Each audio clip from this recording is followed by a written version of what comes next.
We start this Saturday Blitz with Class 2A action. Maroa-Forsyth and Tri-Valley are both 7-3 on the year.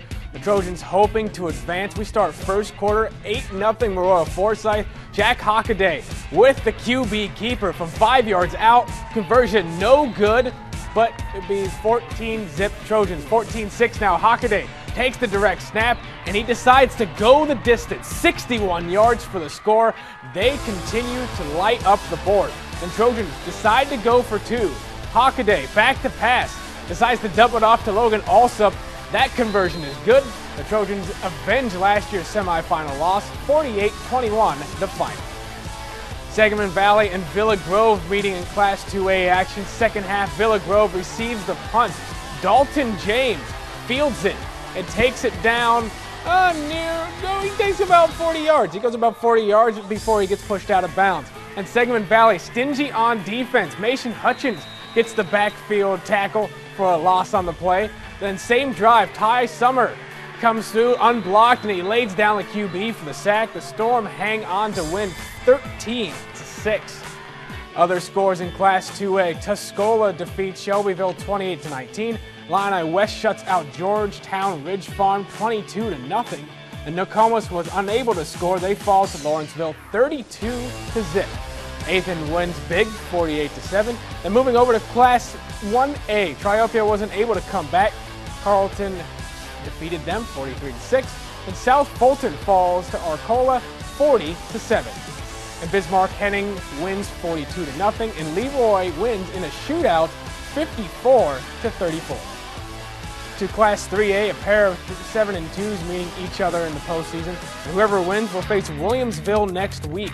New Berlin taking on Decatur St. Teresa. Nearing the end of the first half, Ryan Fike back to pass. But check this out, he shakes a tackle, decides to throw in the middle, and Patrick Altoff makes the grab and the TD. Bulldogs up 21-20.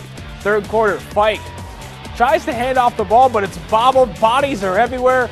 But finally, the Pretzels would recover the ball. In the following drive, Jake Hunt back to pass, and he looks towards the end zone, throws, but he's picked off by Altoff.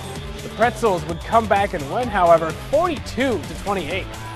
Monticello meeting Elmwood Brimfield. Check out Michael Houlihan because he decided to keep it and make it into the end zone for the TD. The QB did a nice job. Then from a yard out, Jacob Sullenberger punches it in for the score, but Monticello would make big plays and win in this shootout 45-43. More Class 3A scores. St. Joe Ogden wins 48-34. Unity moves on 34-18. Then Auburn went on the road to Sullivan and advances to the second round 36-14, the final in that one. Moving over to Class 5A football, Mahomet-Seymour looking to stay alive in the postseason as the Bulldogs host the Washington Panthers. Check out the Bulldogs, he's excited.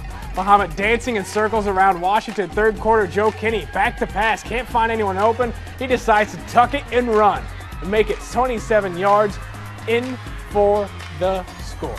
Now it's 27-7 Mahomet. Later in the third, Kinney back to pass, throws it to Tom Kinney and makes a tough catch right there between two defenders for the nice first down.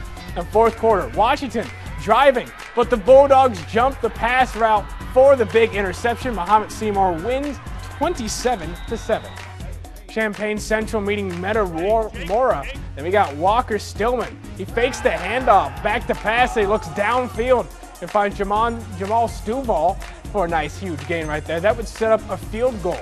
But the Redbirds got 3 touchdown passes from Mick Holman. This one right here to Caleb Birchbill, and Metamora wins 35-18.